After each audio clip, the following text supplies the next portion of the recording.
I am 1111 Code. I'd like to talk about ancient beliefs, what they believed in. As you can see, they believed in star beings. The Maya believed they got their information from the Pleiadians. They got a lot of knowledge. One I like is the calendar. The Maya had a calendar which consisted of 5 ages, and each age lasted 5,184 years. And if you add all 5 ages up, it will come to 25,920 years. How did they know that? And also, with that knowledge of the calendar, of the 25,920 year cycle, what that means is the planet then will experience a wobble. So, because the planet sits on a 23-degree axis, and every 25,920 years it changes axes, so it experiences a wobble. Scientists today can verify that. It's been proven, and yet the Maya knew this all them thousands of years ago. Also, it states on their calendar that in 1987 we would get the harmonic convergence. That was like a shift in consciousness. And then in 2012 it was called the procession of the equinoxes. It wasn't no doomsday prophecy. It was saying that all the planets in our solar system would align themselves to the centre of the Milky Way. And then when scientists looks at 2012, the 21st of the 12th, that's what they see. The Mayan prophecy was right. All the planets did align. So they knew that as well.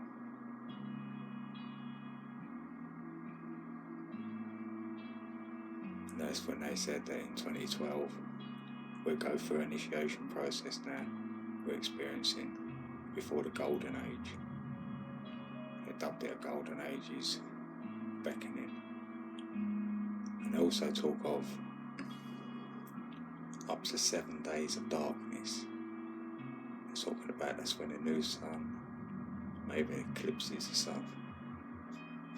Then that's the beginning of the Golden Age. So we're in the initiation process right now. And what they believed in was transcending. They thought they'd be transcend into sentient beings. That was their belief.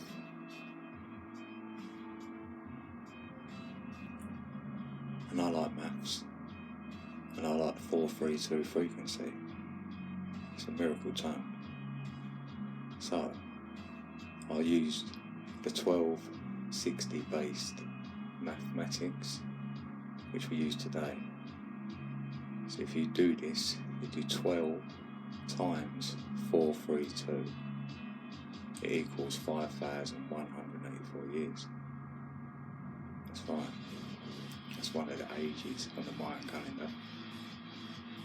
Then if you do the 60 times 432, you will get a 25,920, which is the long count when the Earth experiences its wobble. So yeah, it's all there. Let's go on to the Sumerians. What did they believe? Well, on their tablets, they've put stuff down which a famous person called Zachariah Sitchin, he decoded the hieroglyphs. This is what he came up with. He says that Anunnaki an alien race called the Anunnaki came to Earth to mine gold for their failing atmosphere on their planet. And also Nibiru, that's the name of their planet. It's in a 3,600 year elliptical orbit beyond Neptune, which orbits our sun. That's every 3,600 years. That's why the Sumerian believe that the Anunnaki will return. And if you look back to where the Anunnaki, or let's just say the Sumerians, were, it was called Mesopotamia. And they've said they came near the river Euphrates. So now if you look on the map, modern day, that's Iraq. That's where the Sumerians were, in Iraq.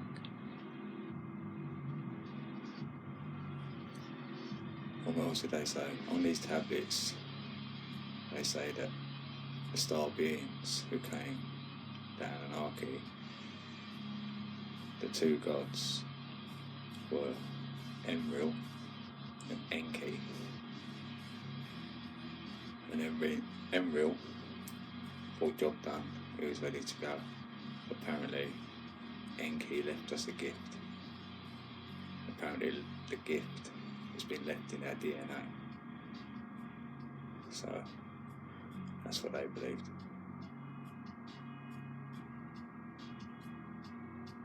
Let's look at the Egyptians. Oh, hold on. Let me rewind a little bit there. Just want to say about Zachariah Sitchin. He was like a Russian guy. He had American citizenship. He wrote about 17 books, including the books on the hieroglyphs about the Anunnaki. I mean, he had 40 years experiences of reading them, so he was arguably the frontier at it. So, it's worth looking him up anyway. He'll tell you about an old eternal, well, even though he's not alive now, but if you read his books. Right now, I'm ready to move on now to the Egyptians. Well, if we look at their hieroglyphs, they've got some story in all. I mean, they say that star beings came from a place called Sirius, and they were Isis and Osiris. They were the star gods, star beings, and they had a child here, first man godchild, so to speak. It was Horus. I'm sure you've seen in Egypt the Eye of Horus. That's why, because Horus was the first pharaoh king. They named it the first dynasty.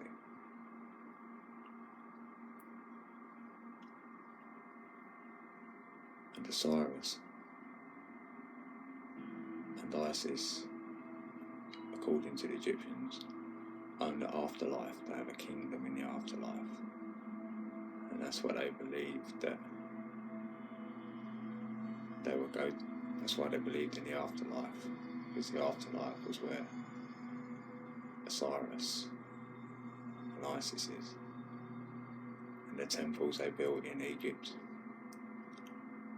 face the Orion's belt and also Sirius. It's all there. And also Thoth, who was one of the Egyptian pharaohs. He had the knowledge. He was out to spread the knowledge through teachings to a certain higher priest, so to speak, who apparently took the knowledge around the world. But the knowledge was taught to them, but mainly by symbolism, symbolising things. If you have a symbol, you have to learn the teachings of that symbol. It's called hermetics. mean, if you look into it, you'll see it's in Greece, you know, it's in Italy, Paris, it's everywhere.